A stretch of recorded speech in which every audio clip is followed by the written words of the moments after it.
कवी अनंत राऊत यांची एक कविता आहे. दुःख अडवायला उंबऱ्यासारखा मित्र वनव्यामध्ये गारव्यासारखा. या पलीकडे महाभारतामध्ये सुद्धा दुर्योधन आणि कर्णाची दोषी तुम्ही ऐकलेली आहे.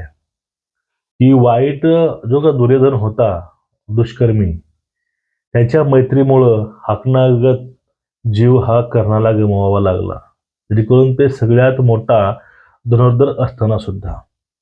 आणि तुम्ही एक मैत्री पाहिली असेल श्रीकृष्णाची आणि अर्जुनाची. म्हणजे तुम्हाला सांगायचं मला एवढंच आहे की मैत्री आपण कुणाशी केली पाहिजे. कारण मैत्री एक अशी गोष्ट मित्रांनो, ही मैत्री कधी केसानं कोणाचा गळा कापेल तर भरोसा काय नाही बघा. कारण आता संजय राऊत उद्धव ठाकरे यांची एक अशीच मैत्री, हे मैत्री उगवत्या सूर्यासारखी नसून ती एका मावळत्या सूर्यासारखी नेऊन ठेवली आहे, हे तेवढंच खरं आहे. आता संजय राऊत आणि साहेब धक्का पुरुषाला कधी पण धक्का देऊ शकतात. साहेब म्हणजे राजसाहेब. आपल्याला आज या थोडं विषयावर चर्चा करायची आहे मित्रांनो. आता ह्या धक्का पुरुषाला धक्का कसा व का बसेल. मित्रांनो, रामकृष्ण हरी. सर्वांचं मी स्वागत करतोय नवीन व्हिडिओमध्ये. सर्वांना एक विनंती आहे, चॅनलला सबस्क्राईब करा, बेल आयकॉन दाबा, व्हिडिओ शेअर करा आणि लाईक करायला विसरू नका. बघा, लोक नेहमी उगवत्या सूर्याला नमस्कार करतात, मावळत्या सूर्याकडे आशेने बघतात. उद्या परत सूर्य निघेल आणि परत एक नवीन सुरुवात. पण शक्यतो महत्व जे आहे ते महत्व उगवत्या सूर्याला आहे, तेवढं महत्व मावळत्या सूर्याला कोणी देत नाही. आता उगवता सूर्य म्हटला तर कोण आणि मावळता म्हटला तर कोण, हे तुम्हाला परत सांगायची नव्यानं गरज नाही. आता उद्धव ठाकरेंची अवस्था ही मावळतीला गेलेल्या सूर्यासारखी झालेली आहे. आणि ही अवस्था जी काही केलेली आहे, ही ठाकरेच्या राजकारणाला जी उतरती कळा लावायची कामं हे कोणी केली आहेत, किंवा शनी मंगळ काय असेल ते असेल, हे सगळं जर पाहिलं गेलं तर एकच नाव पुढे येतो, राहू केतू शनी मंगळ, ते म्हणजे संजय राजाराम राऊत. शिवसेना हे राऊत चालवतात. बघा, आता शिवसेना जी आहे ते शिवसेना राऊतच चालवतात. आता स्वतःचा पक्ष चालवणं आणि दुसऱ्याचा पक्ष चालवण्यामध्ये फरक भरपूर आहे. बाळासाहेबांचं हिंदुत्व, बाळासाहेबांचा विचार वरती आला काय, किंवा राखून ठेवला काय, किंवा ते मातीमोल मिसळला काय. जेवढा फरक उद्धव ठाकरेंना पडेल तेवढा फरक हा राऊतांना पडणार नाही. कारण बाळासाहेबांचं नाव हे उद्धव ठाकरेंशी निगडीत आहे. उद्धव ठाकरे ही बाळासाहेबांचे पुत्र आहेत. आता शिवसेना काँग्रेसच्या दावणीला जाऊन बांधली गेली, त्या ठिकाणी राऊताहून जास्त दोषी हे उद्धव ठाकरे आहेत. कारण तो पक्ष हा त्यांच्या वडिलांचा होता, ती विचारधारा त्यांची होती. पण ती विचारधारा तोडून मोडून नेमकं कुठपर्यंत नेऊन बसवली. अहो, तो शिवसेना वाचली काय गेली काय याचा अर्थार्थी काहीही संबंध राऊतांना पडणार नाही, किंवा त्यांना फरक थोडाही पडणार नाही. मालकानं आपली मालकी राखायची असते. नोकरी ही मालकाची मालकी कधीच राखू शकत नाही, हे तेवढंच सत्य आहे. बघा, त्यानंतर जे काही झालं ते जे काही हिंदुत्व नाव आहे हे सगळं काही माती मोल नेऊन ठेवले मित्रांनो. आणि आता उद्धव ठाकरेंची अवस्था अशी झाली आहे, एक आशा बाळगून आहेत फक्त, की जर देवाच्या मनामध्ये आलं तर आमचाच महापौर होईल. 25 वर्ष झालं सत्ता भोगलेले उद्धव ठाकरे आता हतबल झालेत. हतबल होण्यामागं कुठेतरी संजय राऊत हे एक महत्वाचं कारण या ठिकाणी आहे, आपण या ठिकाणी मानू शकतो.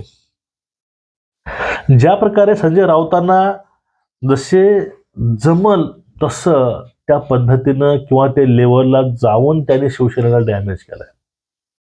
शिवसेना डॅमेज कशी होऊ शकते, त्यामध्ये जे काही जो कमीपणा आहे तो म्हणजे उद्धव ठाकरेंचं जे काही लालच आहे ते त्यांना मुख्यमंत्रीचा ढाचा देऊन, म्हणजे उद्धवजी मुख्यमंत्री, त्यांचे सुपुत्र पर्यावरण मंत्री, कॅबिनेट मंत्री, मग इथपर्यंत घेऊन त्यांना इथपर्यंत त्यांना आणून ठेवून जे शिवसेना आहे ते बाजूला काढली भाजप पासून. आणि बघा, भाजप पासून ज्याप्रमाणे शिवसेना बाहेर काढली तेव्हापासून जे काही टीका आहे त्या टीका राऊत देवेंद्र फडणवीसांवर जास्त टीका ते मोदीवरती आणि शहावरती करतात. भविष्यामध्ये कधीच शिवसेना भाजप एकत्र येऊ नये, भविष्यामध्ये कधीही कुठल्याही गोष्टीत हे दोघांमध्ये कॉम्प्रोमाइज होऊ नये याची बरोबर काळजी ही राऊतांनी घेतली आहे. आणि एक जहरी टीका म्हणजे गुजरात म्हणजे औरंगजेबाचं जन्मस्थान गुजरात होतं, अब्दाली काय काय काय सगळं जे काही आहे ते मोदी आणि शहाकडे यांची जी काही तोफ आहे तिकडे असते. कारण कुठल्याही प्रकारे उद्धव ठाकरे सोबत कधीही भविष्यामध्ये हे लोक एक येऊ नये, कधी यांचा पक्ष वाचू नये असं राऊतांना वाटतंय का? तर हा एक मोठा प्रश्न या ठिकाणी पडतो. मग ज्या प्रकारे शिवसेनेचे दरवाजे जे आहेत हे खुले आहेत, पण त्यांनी दुसऱ्या पक्षाचे दार पूर्णपणे बंद केलेत. म्हणजे भाजप सोबत जाण्यासाठी ज्या दारं होते, रस्ते होते, हे सगळे राऊतांनी बंद केलेत.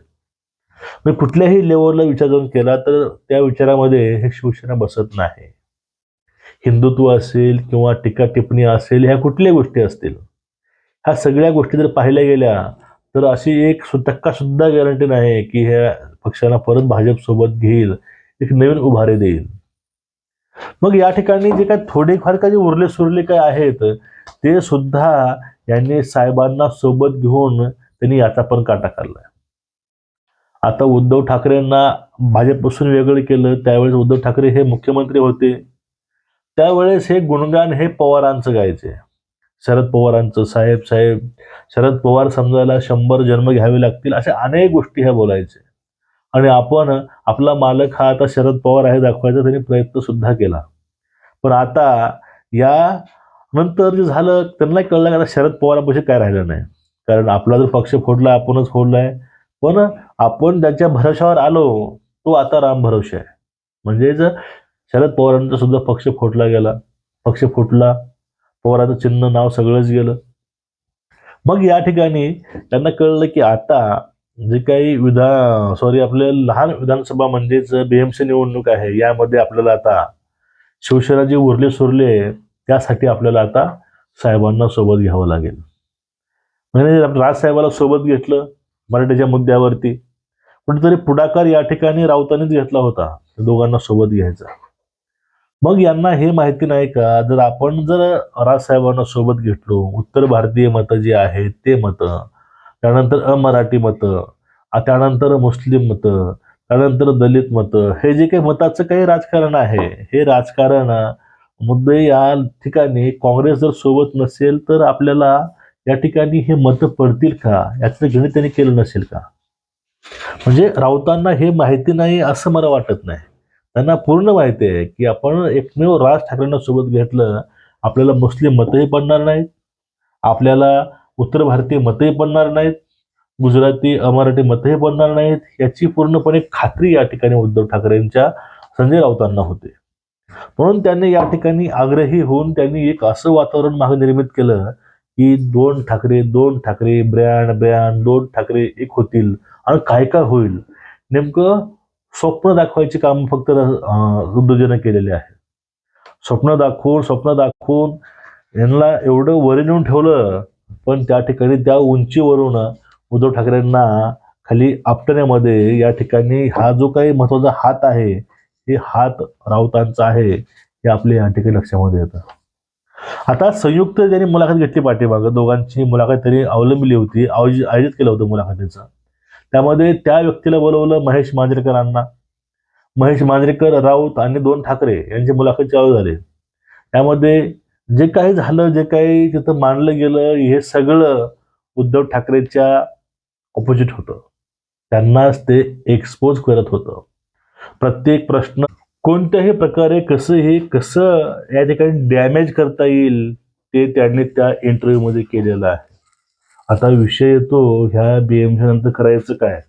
2026 मध्ये संजय राऊतांचं जे काही टर्म आहे, राज्यसभेचं हा शेवट टर्म आहे, त्यानंतर राऊतांचं काय होणार, ते पद, ह्या रुतबा, ह्या सगळ्या गोष्टी त्यांना परत हवे असणार आहेत.